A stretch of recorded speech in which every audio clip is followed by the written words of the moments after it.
My name is Michael Richter, and this is my informative speech, Just a Dream. Have you ever heard screams in the morning and realized it was your own vocal cords at work? This is what happened to me one morning. I jolted up from a nightmare screaming. This nightmare was an event that could change my life forever. I could not believe that I just dreamt of such a horrible occurrence. It seemed to be complete reality that I did not want to believe. Whenever you have a nightmare that scares you so much, it is unbearable to comprehend. All I could do that morning was think about my dream and how life-changing it was. This would not leave my mind at all. That is why I believe it is important to share.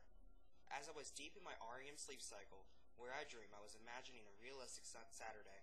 It was a beautiful morning, warm and comfortable outside. The birds were singing, and I was ready for a great weekend. My parents were about to leave for a few days to go on a mini vacation, and I was getting ready to start school. I decided to go through my morning ritual. It began with a morning cigarette and a healthy breakfast.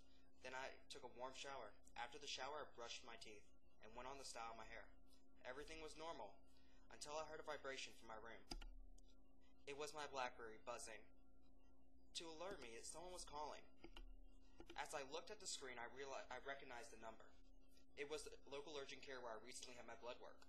I answered the phone with a cheery hello. The nurse on the other line told me that they have some concerns with my blood work and need to come in for a few more tests. My voice went from cheery to dreary. I could not believe what I was hearing. I asked the nurse for more information in a begging tone. She explained that I had to come. They were not going to give me any more information on the phone. Immediately, I grabbed my keys, wallet, phone, and I was out the door with no emotion. My mom asked me where I was going, and I fibbed to her that I was going to hang out with some friends. I raced on the stairs to my red Volkswagen Passat. I unlocked the doors, started the engine, and I was off. As I was driving, I knew that this was going to be the longest ride in my life. My mind was full of thoughts. I could not even hear myself think. I could barely pay attention to the busy traffic. I was doing the best not to wreck. I drove with no emotion on my face and kept thinking, what was I going to do? I knew what the results of my test were, but I did not want to believe it. I felt like I was lost, but I knew exactly where I was going. Try to imagine when everything you are thinking is not real, but really it is. It is the most confusing part of life. As I drove down the road, I approached the driveway to the urgent care. I regrettably parked my car and sat for a few minutes trying to compose myself. I had no clue how long I was going to be in there, but I knew it was going to feel as if it was forever. I walked inside, dreading the exam room. As I sat in the waiting room, I saw a baby who was crying for its mother. There was an elderly couple that was coughing together in unison, and on the television was an episode of a children's show. Dora Explorer, I believe. Even though I was the last to arrive in that room, I was the first to be called back.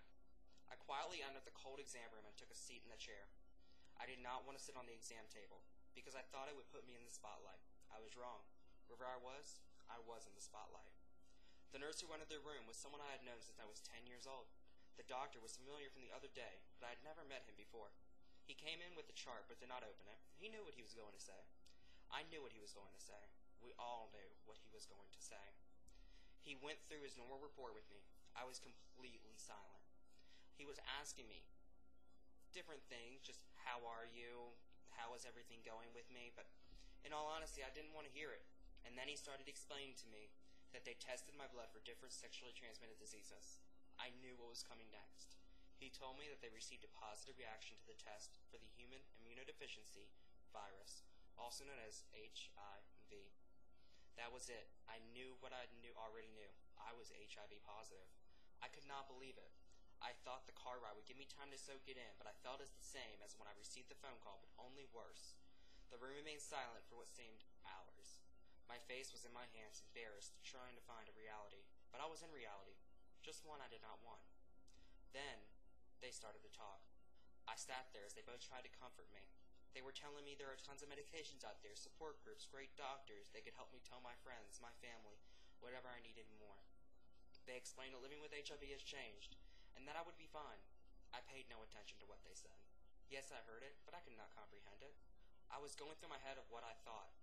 I thought I was going to die. I knew I would never be the same. I was scared to think of what I would turn into. I was trying to figure out my mom. That's what came in my head. I couldn't stop thinking about her. Once she came in my head, I had to figure out how was I going to tell her. My eyes filled with that familiar salty water. I was trying to figure out what's going to happen when I do tell her. She means the most to me in the world. And then it hit me. That salty water turned into rivers, and it just kept flowing and flowing. I could not even formulate a word. She was the only reason I cried that day. I did not want to hurt her. I knew this was going to.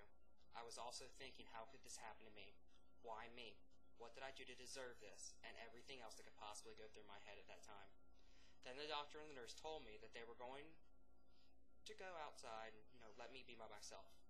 I was also, I just sat there. I couldn't even think. Just a few minutes later, the lab tech came in. She told me that she needed to draw blood for further testing. She was trying to make conversation with me. I told her I wanted nothing of it. I was not in the mood to talk. I simply just held out my arm and told her, go ahead, take the blood. I was so numb I didn't even feel the prick. I watched my venomous blood drain out into each vial. I counted 15 of them. I could not believe they took all of that blood. Who would want anything with my blood, I thought. But after she left, I just sat there, thinking of nothing